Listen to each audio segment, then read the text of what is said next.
તૈયાર છે. જો વર્તમાન પ્રક્રિયા લાભોન્મુખી અર્થશાસ્ત્ર, જે લોકો પણ થોડું પણ ઇકોનોમિક્સ ભણ્યા છે અથવા બીકોમ ભણેલા અહીંયા જે પણ હોય, બીકોમ એમકોમ, એ આ શીખ્યા છે. પહેલું આવશ્યકતા અનંત છે, સાધન સીમિત છે. Human wants are unlimited. English medium વાળા આવું ભણ્યા છે. Human wants are unlimited and resources are scarce. આવું ભણ્યા છો? ફાઇન.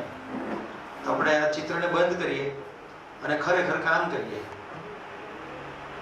ચેરમેન સાહેબ પાછળથી આવે એટલે જરાક એમને કનેક્ટિવિટી ડે એટલે કહી દઉં. શિક્ષણની જે વર્તમાન પ્રક્રિયા છે એ 3 શાસ્ત્રો ઉપર ગવન થઈ રહી છે. પહેલું ઉપર લાભોન્મુખી અર્થશાસ્ત્ર. અત્યારના તમામ ઇકોનોમિક્સમાં આ શીખવવામાં આવે છે. આવશ્યકતા અનંત છે અને સાધનો સીમિત છે. હ્યુમન વોન્ટ્સ આર અનલિમિટેડ અને રિસોર્સિસ આર સ્કેર્સ. એટલે હંમેશા સ્પર્ધા તો થવાની છે. હવે જો કેટલી હદે આ ખોટો ભ્રમ ફેલાવવામાં આવે છે. શું કહે છે? આવશ્યકતાઓ અનંત છે. હવે હું આવશ્યકતાઓ તમને ગણીને બતાડું છું. અનંત છે ખરી? જરૂર જણાય તો આ લાઈક કરજો.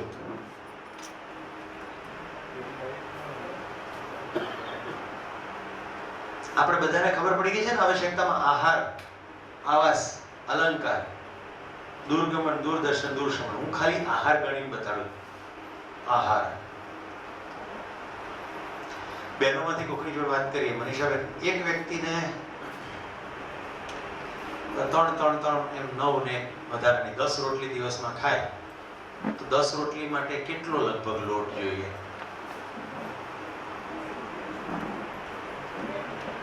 બે મુઠ્ઠી એટલે 250 ગ્રામ. આપણે જરાક સેફર સાઈડ રાખો, 500 ગ્રામ રાખો. 500 ગ્રામ લોટ એક વ્યક્તિને, બરોબર? મહિનાનો કેટલો જોઈએ? 500 ગ્રામ ગુણ્યા 30, 15 કિલો. અને 15 કિલો ઘઉંના કેટલા રૂપિયા થાય?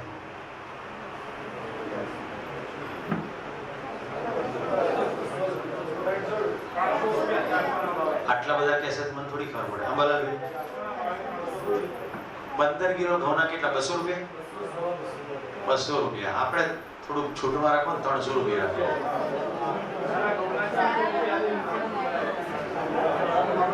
વાલિયા રાખો ભાઈ.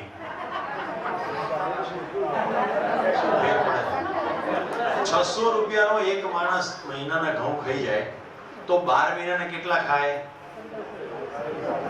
7200 રૂપિયા. અને 100 વર્ષ જીવે તો 7,20,000 રૂપિયાના ઘઉં ખાઈ જાય. આમ જોવા જાવ તો 0 થી લઈને કઈ રોજ આટલું ના ખાય. એ જ રીતે 50-60 વર્ષનો થાય પછી પાછો ખોરાક ઘટતો જાય. એટલે ખોરાક આટલો બધો હોય નહીં. પણ છતાં આપણે એમ માનીને ચાલીએ છીએ કે રોજની 20-20 રોટલીઓ 100 વર્ષ ખાશે તો 7,20,000 રૂપિયા થાય. કારણ કે 10 રોટલી જો બોલે એનાથી ડબલ કરી નાખ્યું હતું. 7,20,000 રૂપિયામાં પતી જાય ખાવાનું કામકાજ. Is that clear or not? આ આહારનું થઈ ગયું.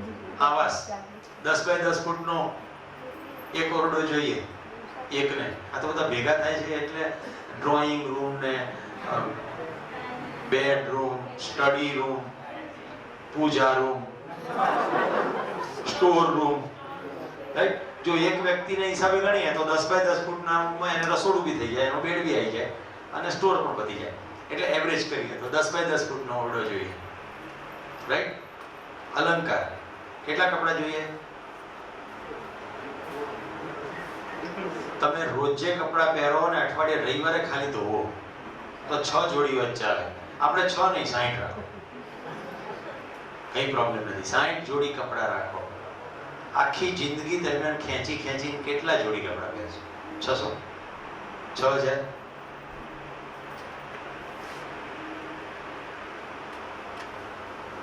જો મુદ્દો શું હતો? આવશ્યકતા અનંત છે, સાધન સીમિત છે. એકચ્યુઅલી આવશ્યકતા અનંત નથી, આવશ્યકતા નિશ્ચિત છે. હવે મુદ્દો છે સાધન પર્યાપ્ત છે કે નહીં. તો હવે તમે થોડાક ચોંકી ગયેલા આંકડા સાંભળો. ચોંકી જવાય એવા. આર્જેન્ટિનામાં 10 છોકરાઓ ભેગા થયા. એમણે પૃથ્વી પરના અનાજનું ઉત્પાદનનો સરવાળો કર્યો અને પૃથ્વીના માણસોની સંખ્યા વડે ભાગી નાખ્યું. તો ચોંકી ગયા કે 10 વર્ષ સુધી પૃથ્વી પર કશું ના પકાવીએ તો પણ ચાલે એટલું અનાજનું ઉત્પાદન થાય છે. તો કે તો બધી ઇથોપિયા અને સોમાલિયા કેમ છે? તો ખબર પડી કે કેટલાય દેશો પોતાના અનાજનો ભાવ પૂરતો મળે એટલા માટે અનાજને દરિયામાં નાખી દે છે ભાવ મેળવવા. આમાં કોઈએ ચોંકવાની જરૂર નથી. ડીસામાં બટાકા રોડ ઉપર નાખ્યાની ઘટના કોઈ જૂની નથી. હરિયાણામાં ટમેટા છૂંદી નાખ્યાની ઘટના કોઈ જૂની નથી. આપણે ત્યાં પણ આવું જ ગાંડ પણ ચાલે. પ્રકૃતિ તો મબલખ આપે છે. આહારનું ઉત્પાદન એટલું બધું છે, જાણીને એમાંથી પ્રોજેક્ટ અંગર શરૂ થયો. આજે 100 થી વધુ દેશોમાં પ્રોજેક્ટ કામ કરે છે અને હું એનો એન્યુઅલ ડોનર છું, એક વોલેન્ટિયર હું પણ છું. ખાલી ઇનઇક્વિટેબલ ડિસ્ટ્રીબ્યુશન, અસમાન વહેંચણી. પ્રકૃતિ તો મબલખ આપે. એક દાણો નાખો 2000 દાણા કરવાના. આવશ્યકતા અસીમ નથી એ પણ નિશ્ચિત છે અને સાધન પર્યાપ્ત છે. અત્યારે બધા માણસ ઘરમાં રહેવા જતા રહે તો પણ એટલી બધી પૃથ્વીનું ક્ષેત્રફળ છે કે બધાને ઘર મળી જાય. શું લાગે તમને? ભારત પૃથ્વી પરની તમામ જમીન પર ખેતી થાય છે? કેટલી બધી જમીન તો હજી વણખેડાયેલી પડી છે. તો પૃથ્વી પરની 750 કરોડની માનવ વસ્તીને રહેવા માટે પ્રત્યેકને આવાસ મળી જાય, પ્રત્યેકને ખોરાક મળી જાય એટલું પર્યાપ્ત છે. તો લાભોન્માદી અર્થશાસ્ત્રે આપણા મનમાં ખોટો ભ્રમ ઘુસાડી દીધો છે. હવે શું થાય છે ભ્રમને કારણે? કે મેં સિક્વન્સ નીચે લખી છે, કદાચ તમારું ધ્યાન ગયું હોય કે નહીં. સાધન સીમિત છે એટલે સ્પર્ધા કરવી જ પડશે. જ્યારે સ્પર્ધા થાય ત્યારે કોઈકનો નંબર પહેલો ત્યારે જ આવે જ્યારે કોઈકનો બીજો, ત્રીજો, ચોથો આવે. શોષણ અનિવાર્ય છે. જેનું શોષણ થાય એ વિદ્રોહ કરે જ. કોઈને શોષણ કે શાસન સ્વીકાર્ય નથી. આ જ્યારે ઘરમાં થાય ત્યારે એને કલહ કહેવાય. દેશના સીમાડા ઉપર થાય ત્યારે એને યુદ્ધ કહેવાય. વાત તો ટેકનિકલી એક જ છે, સંઘર્ષ. કલહ, આંતરવિગ્રહ અથવા યુદ્ધ જે છેલ્લો શબ્દ છે, આ પરિણામ છે.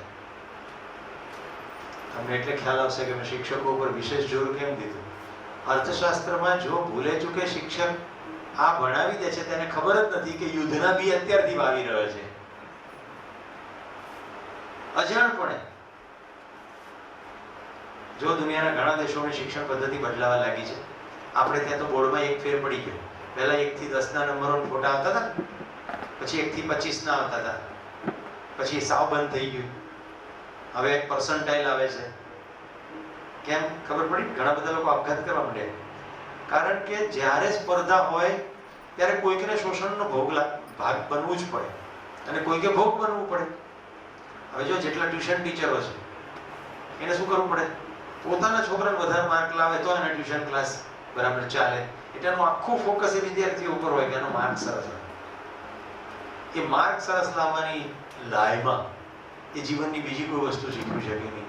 આ તો વંદનભાઈ જેવા બિરલા હોય કે બીજું શીખવાડે, નહીં તો બીજા કોઈ શીખવે, બીજું કશું શીખવે જ નહીં, માત્ર આ જ શીખવે. વંદનભાઈ શિબિર કર્યો, એમના જીવનમાં પરિવર્તન આવ્યું. એમના અભિયાન ક્લાસીસ જે ચાલતા તેમાંથી પાર્ટનરશિપ છૂટી થઈને એમણે પોતાના નવા ક્લાસીસ શરૂ કર્યા. એડમિશન ઓછું થયું. મારી સતત એમની સાથે ચિંતા અને ખેવ ના બેવ. પણ એમણે એટલી પ્રસન્નતાથી મને કહ્યું મારે જેમાં આગળ વધવું છે એના માટેનો મને અવકાશ મળે.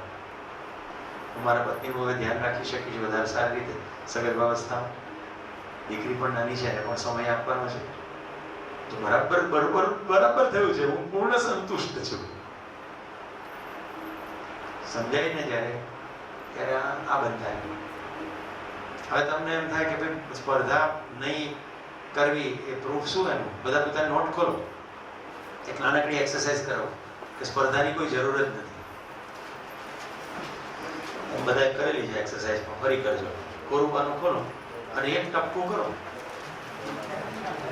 બુટે ડોટ કરો,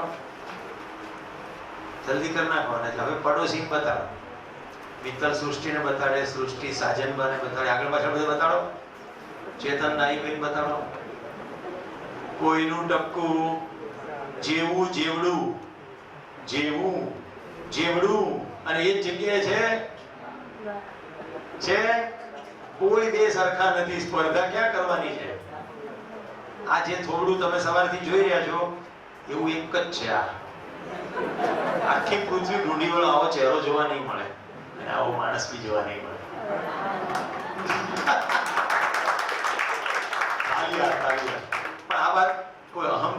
વાત નથી, આ દરેક માટે સાચી છે. જે ભાઈના ચળકાટની વાત કરતો તો અંબારામભાઈની તાલ જોઈ લો. આવી તાલ બી જોવા નહીં મળે, આવા અંબારામ બી જોવા નહીં મળે. પેલા હર્ષદભાઈને પણ થોડું ઉત્તર પ્રદેશ ચળકી રહ્યો છે. પ્રહલાદને થોડું તેલ નાખવાની જરૂર છે, તો થોડો ચળકાટ આવે. જે લોકોને તાલનો વૈભવ હોય ને એમણે ચકાચક કશું નાખવું, એટલે પ્રકાશ પરાવર્તિત થઈને બધે જાય તો ખરો. કમસે કમ એટલી તો સેવા થાય.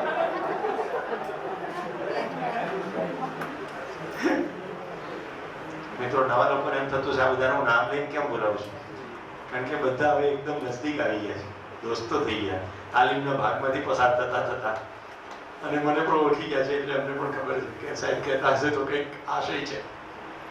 કોઈ સેમ છે? બે? જો બે કોઈ સેમ નથી તો સ્પર્ધા છે નહીં.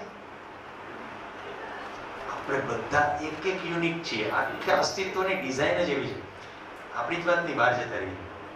આ લીમડાના ઝાડ છે એના બે પત્તા સરખા નથી, બે લીમડાના ઝાડની ડાળીની પેટર્ન સરખી નથી. એની ઉપર કદાચ બે પોપટ બેઠા હોય ને તો બે પોપટની સાઈઝ, કલર કોમ્બિનેશન, પર અવાજ બધું કશું સેમ નથી. પેટર્ન ખરી કે કોયલ કુહુ કુહુ જ બોલે, એની પેટર્ન ફિક્સ છે, પણ પ્રત્યેક બે કોયલના ટહુકામાં ડિફરન્સ છે. ઘણાને એક ભ્રમ છે, કોયલ ગાતી હતી એમ કે છે. કોયલ ગાતો તો એમ કેવું પડે. જે મીઠું મધુરું ગાય છે સવારમાં કુહુ કુહુ, એ નર કોયલ છે. માદા કોયલનો તો અત્યંત કર્કશ અવાજ છે. આપણામાં એવો ભ્રમ છે કોયલ ગાતી હતી. હિન્દી પિક્ચરના ગીત હોય, કોયલ કુ કુ કુ ગાય મલ્હાર. હવે એને મલ્હાર રાગને હું લેવા દેવા? એ તો આખું શાસ્ત્રીય સંગીત છે, શીખવું પડે. કોયલને મલ્હારને કઈ લેવા દેવા છે?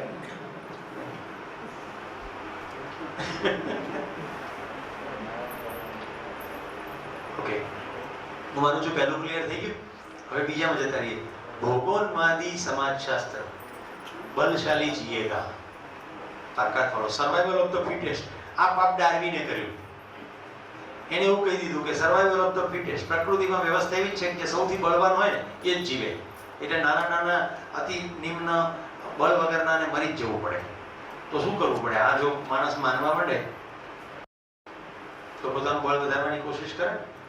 હવે કયા કયા બળ? પદ, પ્રતિષ્ઠા, પૈસા, બાહુ. શરીરનું બળ વધારે, કોઈ પોઝિશન પર જાય, કોઈ પૈસા ભેગા કરી લે, કોઈ એવા કામો કરે જેથી લોકો એને પૂછે. આની સિવાય કઈ ખરું?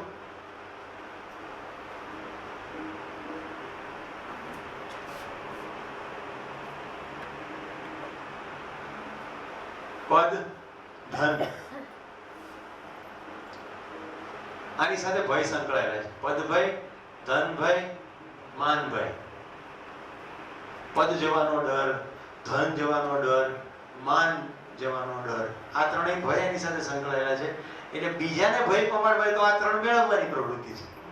જેને મળી જાય છે એને ખૂંચવાઈ જવાનો ભય છે, અને જેની પાસે આ નથી એને મેળવવા માટેની દોડ છે. તો કોઈકને ડરાવવું હોય શું કરવું પડે? પદ ઉપર બેસવું પડે. હજી મોટા પદ ઉપર જાય તો વધારે ડરાવી શકાય, હજી મોટા પદ ઉપર જાય તો ઓર વધારે ડરાવી શકાય. તો બલશાલી જીએગાની અંદર રૂપ, બળ, ધન ને પદ માટેની દોડની સ્પર્ધા.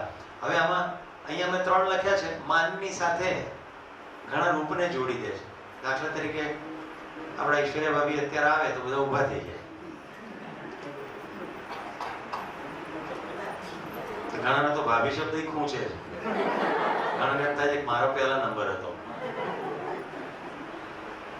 મારા જીવનમાં એક કેસ આવ્યો હતો. અમદાવાદનો એક છોકરો દિલ્હીની અંદર એને આપઘાત કર્યો. કેમ ખબર? ઐશ્વર્યાબેનને પત્રો લખ્યા તો 6 મહિના સુધી પત્રનો જવાબ ના મળ્યો. એટલે એને પોતે ચિઠ્ઠી લખી નાખી કે મારા ઐશ્વર્યાની સાથે લગ્ન કરવા હતા, પણ એને પત્રનો જવાબ આપ્યો નથી, એટલે હવે હું આઘાતને કારણે આપઘાત કરું છું. હવે ભાઈ આમ સ્થિતિમાં એનું બોડી મળ્યું. સદભાગ્યે ઓલ ઇન્ડિયા મેડિકલ ઇન્સ્ટિટ્યૂટ દિલ્હીની અંદર 72 કલાકની મથામણ પછી એ છોકરો બચી ગયો, અને પછી અમદાવાદમાં એની ટ્રીટમેન્ટ શરૂ થઈ. હવે આવી રીતે લોક થઈ ગયું એટલે પગમાં, જમણા પગમાં બ્લડ સપ્લાય લગભગ બંધ થઈ ગયા જેવું થઈ ગયું. એટલે એને ફ્રેમ આવી. 6 મહિનાની ફિઝિયોથેરાપી થઈ પણ સરખો થયો નહીં.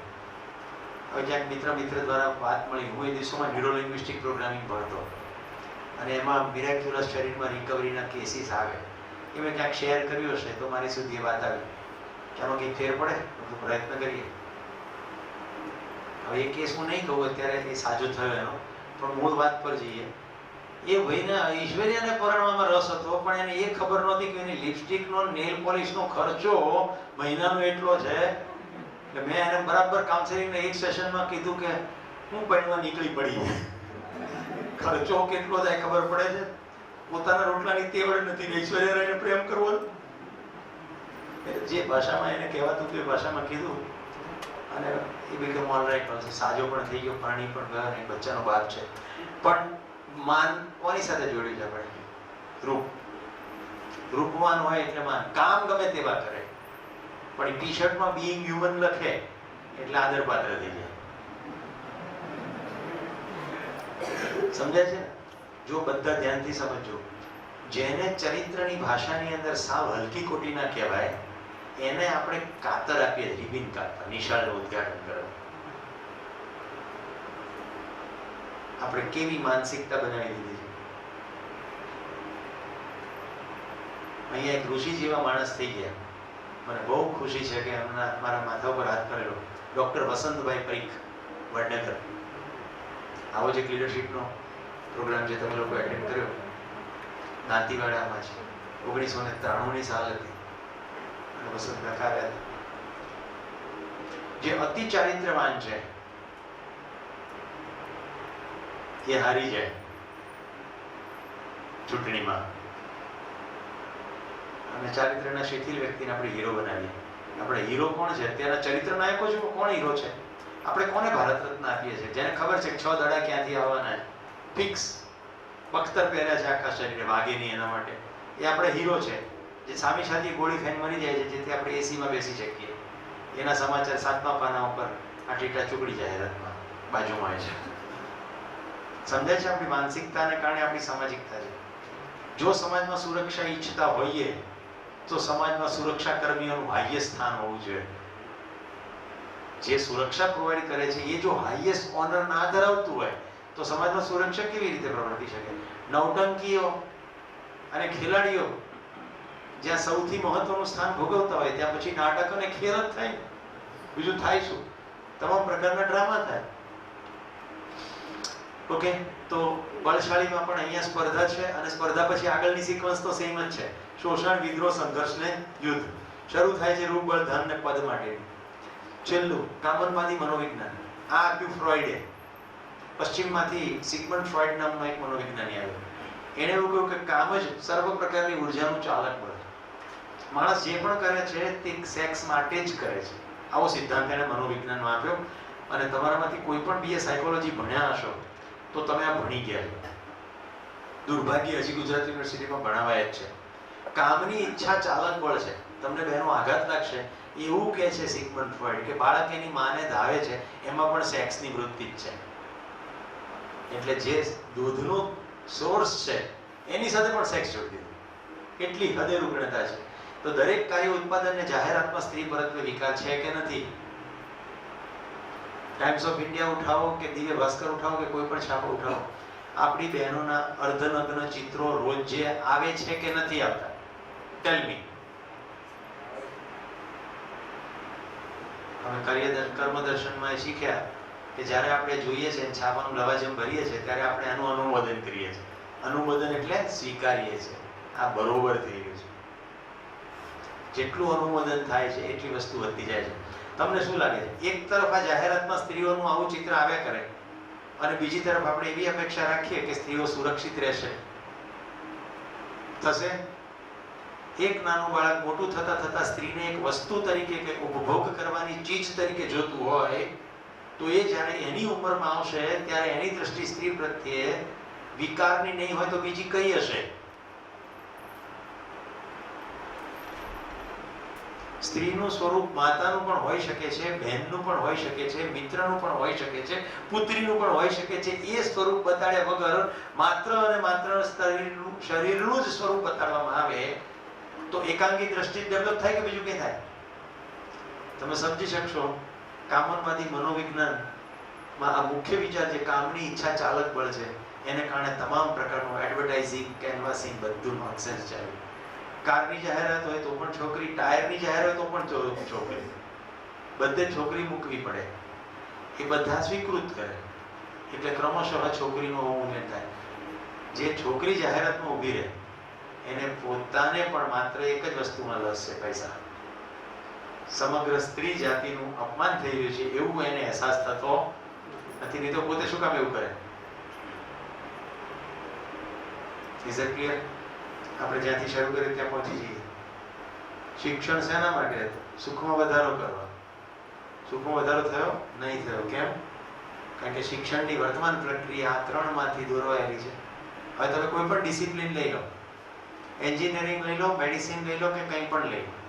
મારી વિદ્યાર્થીની જે અમોલાની મેં વાત કરી, એ મારી સાથે રેગ્યુલર વાતચીત કરતી હોય એટલે બિલકુલ મેડિસિનમાં શું ચાલી રહ્યું છે એની વાત કરી. મેં લીડરશિપના પ્રોગ્રામમાં આવી એટલે મેં કીધું તું બેટા બધી બહેનપણીનું ગ્રુપ બનાવીને આટલું કામ કર. તો કે અંકલ કોને ડૉક્ટર થવામાં રસ છે? અહીંયા તો બધાને પૈસા કમાવામાં રસ છે.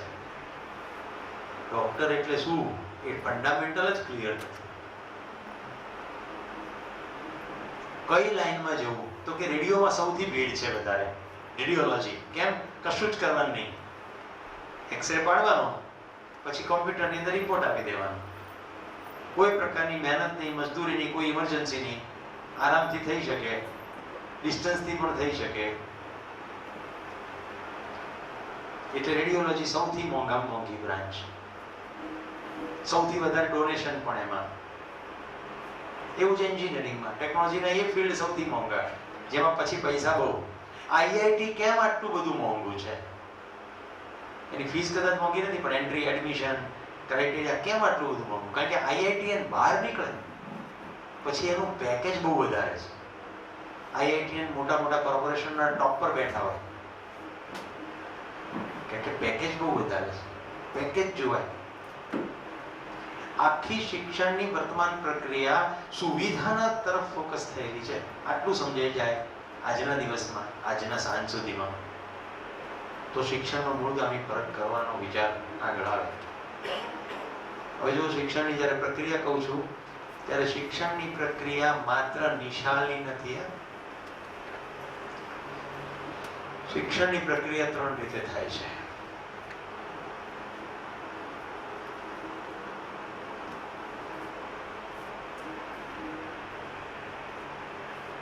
ઘર, શાળા અને સમાજ.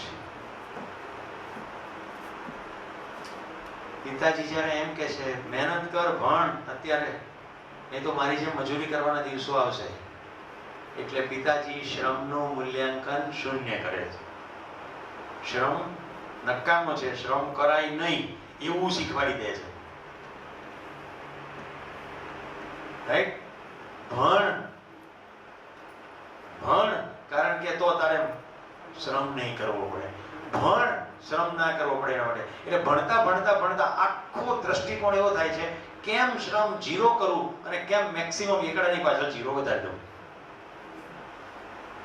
વધુમાં વધુ પૈસા ભેગા કરી લઉં, ઓછામાં ઓછો શ્રમ કરું.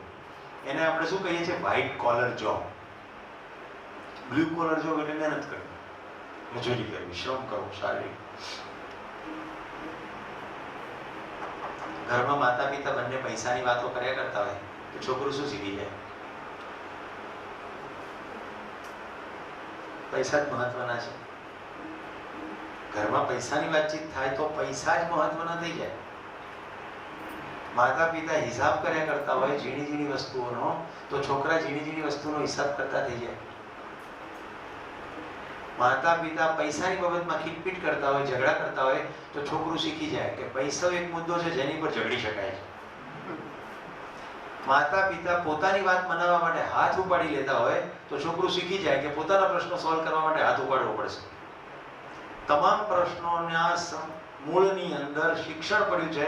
શિક્ષણની શરૂઆત ઘરથી છે.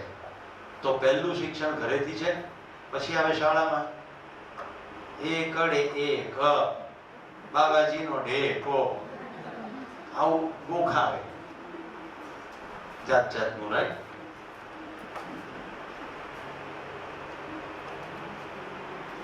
એટલે શિક્ષણની અંદર પણ ગણતરી શીખવાડે. એમાં દુર્ભાગ્ય જાણે ભલા અને નિર્દોષ શિક્ષકો બધાને નંબર આપે. એટલે અજાણપણે શું શીખવાડે? તું પેલાથી પાછળ, તું પેલાથી ડોબો, તું આનાથી આગળ, તું હોશિયાર ડફોળ. મને બિલકુલ ખબર છે, હું શિક્ષકને અત્યંત વાલો હતો, કારણ કે મારો પહેલો નંબર આવતો. અત્યારે હું પશ્ચાદવર્તી ઇફેક્ટ જોઉં છું તો મને એમ લાગે છે કે હું વાલો હતો એટલે બીજા કેટલાય વિદ્યાર્થીઓ શિક્ષકથી દૂર હતા. મારા ખાલી પહેલો નંબર આવવાને કારણે શિક્ષક મને પ્રેમ કરતો. હું શું છું કે મારામાં શું સંભાવના છે એનાથી નહીં.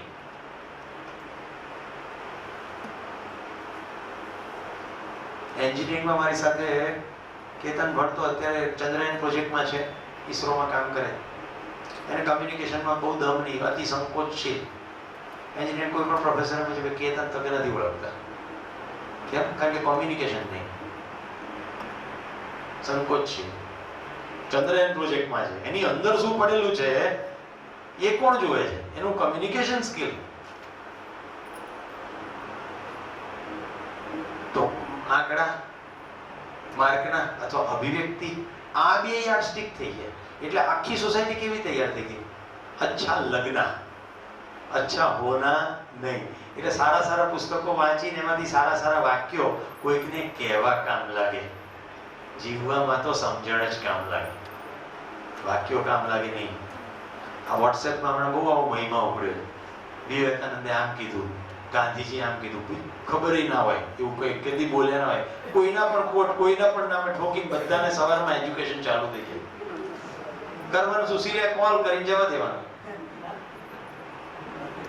રાઈટ?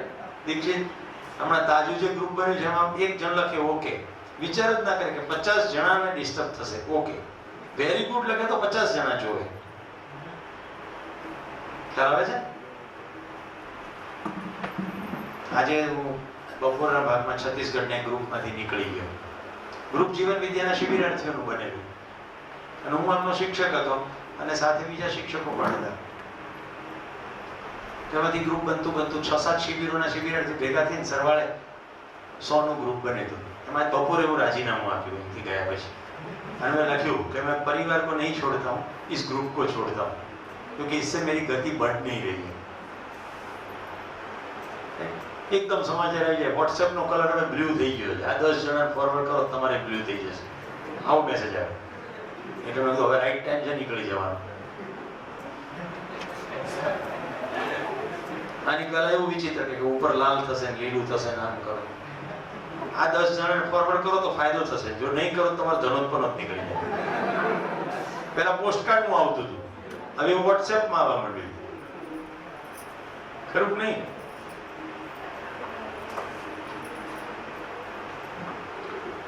ટેકનોલોજી ખરાબ નથી, શિક્ષણ. અને ત્રીજું સમાજ, જે મેં છાપાની વાત કરી, જાહેરાતોની વાત કરું છું, સમાજમાં બનતી ઘટનાઓ, કોનું સન્માન થઈ રહ્યું છે? જેનું સન્માન થઈ રહ્યું છે એ બાળક શીખી જાય શું કરવાનું છે. જે સૌથી મેનિપ્યુલેટિવ છે, ચીટર છે, એને જ્યારે હાર પહેરવામાં આવે, ચીટર, મેનિપ્યુલેટર, નોનસેન્સ લોકોને જ્યારે સન્માન થાય ત્યારે બાળક શું શીખી જાય છે? આમ કરવાથી આપણું સન્માન થશે. એક નિર્દોષ કોરી સપાટી વાળો બાળક અંદર છાપતો જાય છે, આ યોગ્ય છે, આ યોગ્ય છે, આ યોગ્ય છે. સરવાળે આખી સોસાયટી આવી રીતે તૈયાર થાય. હું માનું છું બધાને આ સ્પષ્ટ થયું છે. રાઈટ? ક્યાંથી આપણે શરૂ કરી છે યાત્રા બપોરે? માણસ અને પશુ વચ્ચે ફરક શું? તો કે ભાઈ પશુ આહાર નિદ્રા ભય મૈથુન, માણસ કલ્પનાશીલતા અને કર્મ સ્વતંત્રતા ઈચ્છે તે કરી શકે. બધો ટેકનોલોજીનો વિકાસ માણસમાં જ થઈ શક્યો. કેમ? કલ્પનાશીલતાનો ફેલાવ આહાર નિદ્રા ભય મૈથુન સુધી થયો. પણ ફેલાવ કરવો તો શેમાં? પ્રાપ્ત કરવું તો સુખ, પણ કરવાને બદલે પહોંચી ગયા સુવિધામાં. સુવિધાનો ફેલાવ થઈ ગયો, પણ દુર્ભાગ્ય સુવિધા ફેલાવતા ફેલાવતા આવું બધું શીખી ગયા. એટલે સુખનો તો છેડો જ નીકળી ગયો. અને આ વિજ્ઞાન ચાલુ રહે તો સુખ નજીકમાં ભવિષ્યમાં ક્યાંય દેખાતું નથી. શિક્ષણની મૂળભૂત પરિક્રમા ફેર કરવો પડશે. તમને થોડા ગુડ ન્યૂઝ વચ્ચે આપી રાખો. આપ પાર્ટીનું નામ સાંભળો છો? દિલ્હી, એના મનીષ સિસોદિયાએ શિબિર કર્યું, અને પછી એમણે અરવિંદ કેજરીવાલ સાથે એક આખા દિવસનું શિબિરનું ઓવરવ્યૂ ગોઠવ્યું, અને દિલ્હીની શાળાના 1000 જેટલા આચાર્યો, શિક્ષકો, વરિષ્ઠ લોકોના શિબિરો એક દિવસના ઓરિએન્ટેશન 15 દિવસ સુધી ચાલ્યા અને દિલ્હીની અંદર એજ્યુકેશનનું બોર્ડ નવું રચવાનો નિર્ણય થયો. આજથી 10 વર્ષ પહેલા છત્તીસગઢના મુખ્યમંત્રીએ આ શિબિર કરેલો હતો. છત્તીસગઢની આખી શિક્ષણ વ્યવસ્થામાં કેજી થી પીજી સુધી જીવન વિદ્યા શિબિર અભ્યાસક્રમમાં છે. અને નરેન્દ્ર મોદી પાછલા વર્ષે 5 सितंबर જે બોલ્યા હતા, जगत देखने आएगा शिक्षण की व्यवस्था छत्तीसगढ़ में, એટલે બોલ્યા હતા. શિક્ષણમાં દેશની 20 થી વધુ યુનિવર્સિટી, 200 થી વધુ એન્જિનિયરિંગ કોલેજીસ, 3 આઈઆઈટીમાં જીવન વિદ્યા અભ્યાસક્રમમાં છે. સમગ્ર ભૂતાનની તમામ યુનિવર્સિટીના અભ્યાસક્રમમાં છે. ડોક્ટર હોમી ભાભાથી ડોક્ટર કલામ સાહેબ સુધી બધા જીવન વિદ્યામાંથી પસાર થઈ ચૂક્યા છે.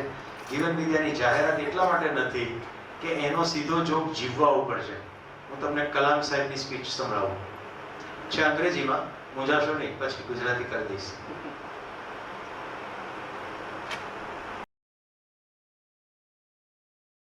My dear citizens of India, on the eve of the 60th Independence Day, I extend to you all at home and abroad my greetings and best wishes for your happiness and prosperity.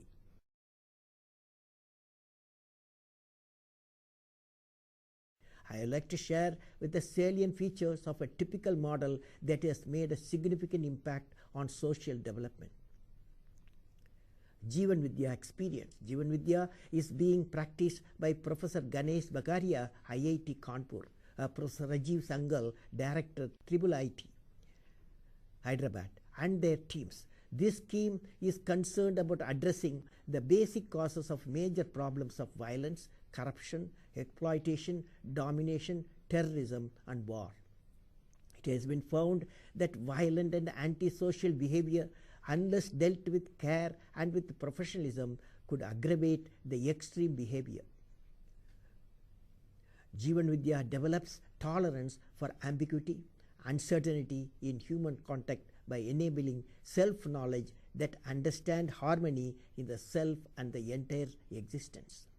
The academicians could bring about a marked change even among the inmates of jails through the use of these techniques.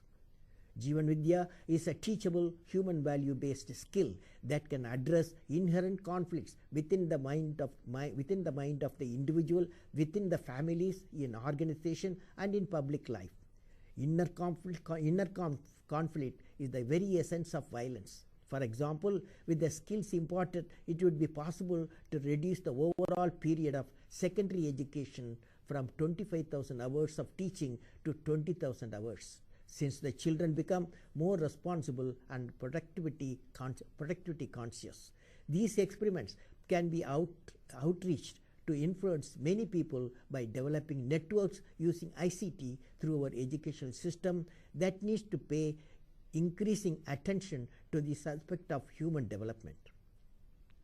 This process of imparting self-knowledge would promote a learning atmosphere where this whole movement of inquiry into the knowledge, into oneself, into the possibility of something beyond knowledge would bring about naturally a psychological revolution. From this comes inevitably a totally different order in human relationship and therefore society as a whole. The intelligent understanding of the process itself can bring about a profound change in the consciousness of mankind.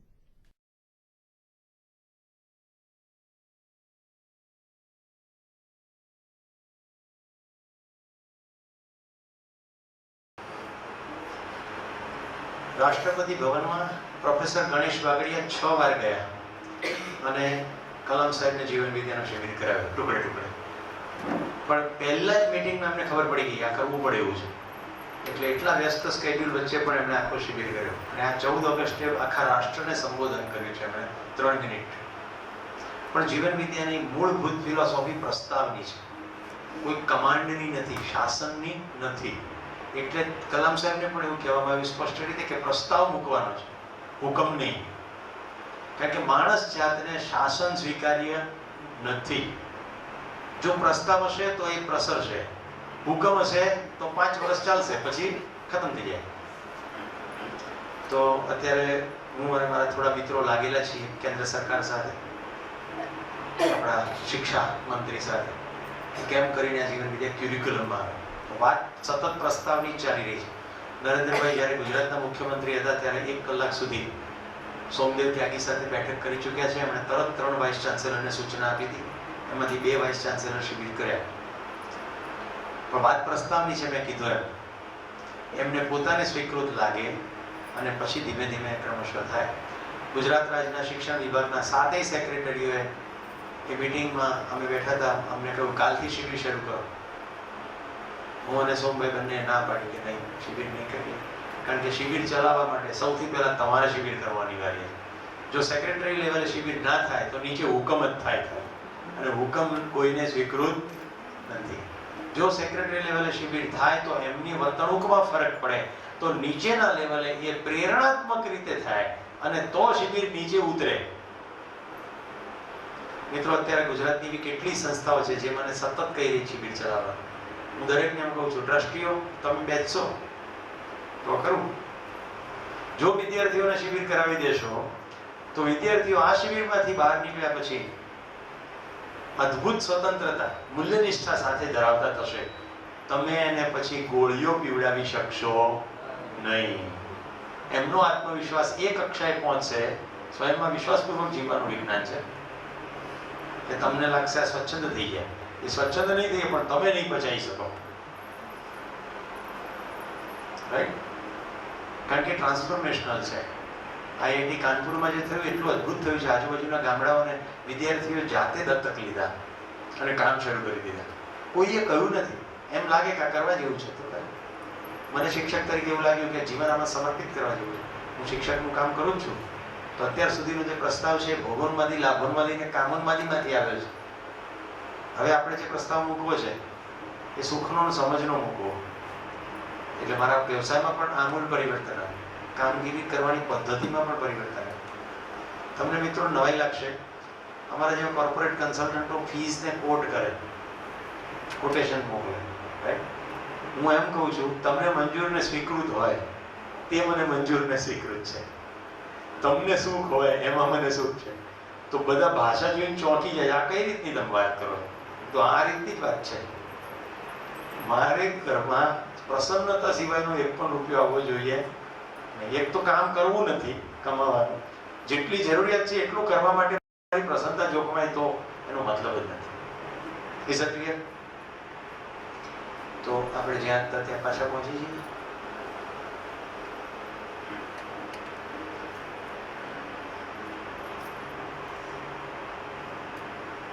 તો શિક્ષણની વર્તમાન પ્રક્રિયા આહાર, નિદ્રા, ભય અને મૈથુન તરફ લઈ જાય છે.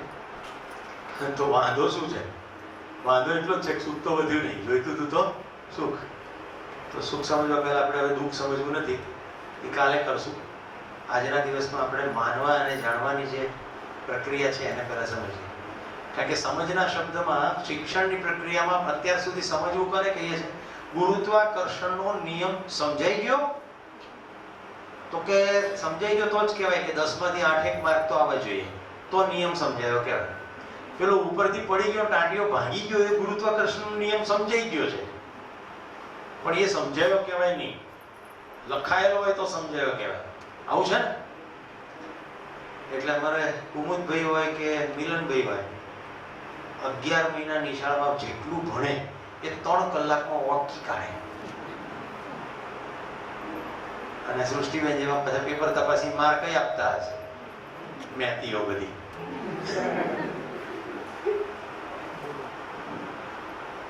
તમને શું લાગે, 11 મહિનાનું શિક્ષણ 3 કલાકમાં વિવેક થઈ શકે? આ યાદશક્તિની પરીક્ષા છે કે સમજ શક્તિની પરીક્ષા છે? પરીક્ષા યાદશક્તિની છે. એટલે આખું ફોકસ શું યાદ રાખવું અને કેમ કરીને બીજાને કહી દેવું. બોની કેટલું સરસ યાદ રાખવું અને કેવી રીતે બીજાને કહી દેવું, એની ઉપર જ છે. એટલે શિક્ષકો પણ એ જ કરે, વિદ્યાર્થીઓ પણ એ જ કરે. એટલે યાદશક્તિના સેમિનારો થાય અમદાવાદમાં. હજી સુધી સમજ શક્તિનો સેમિનાર નથી વાંચ્યો, યાદશક્તિનો સેમિનાર. આખું પુસ્તક યાદ રાખી લો, ફોટોજેનિક મેમરી. એ પુસ્તકમાં જીવનલક્ષી શું છે એની કોઈ વાત નથી, તમે યાદ રાખી લો. એ પછી જે સેમિનાર કરે એની પર ગોળીબારથી હુમલો થાય, રાઈટ? બીજાને પ્રેરણા પૂરી પાડે, એને બીજા મારવા ક્યારે ફરી વળે? તો આપણે જાનના અને માનના જરાક જોઈએ, કારણ કે જાનના અને માનના વચ્ચેનો ડિફરન્સ સમજીએ એ માટે આપણે પહેલા એક કામ કરીએ, પહેલા માનના જોઈએ, જે બહુ કોમન છે, એવા માટે બહુ જરૂરી છે. પહેલા ચિત્રમાં ત્રિકોણ છે નહીં, પણ આપણે મનમાં કલ્પી લીધો હશે. બીજામાં વચ્ચે ચોરસ છે નહીં, રાઈટ? એવી જ રીતે છેલ્લામાં ગોળ છે નહીં. આ ના પાડે છે, પણ બધાને એમ થાય કે કેમ ના પાડે? ખરેખર આ કાળા ચોરસમાં 4 સફેદ ચિહ્નો છે, પણ આપણું ધ્યાન આ ગોળ ઉપર જતું રહે. આવું થાય છે કે નથી થતું? તો સામે જે કંઈ દેખાય છે એના આધારે આપણી માન્યતાઓ ડેવલપ થઈ જાય. પેલો પીળો બોલ હતો એટલે બીજું પેલું દેખાય એટલે આ બી બોલ જ છે. તો જે નથી પણ આપણે માની લઈએ છીએ શેના આધારે? દેખીતા જગતને આધારે. હજુ એક સ્ટેટમેન્ટ કરું છું ધ્યાનથી.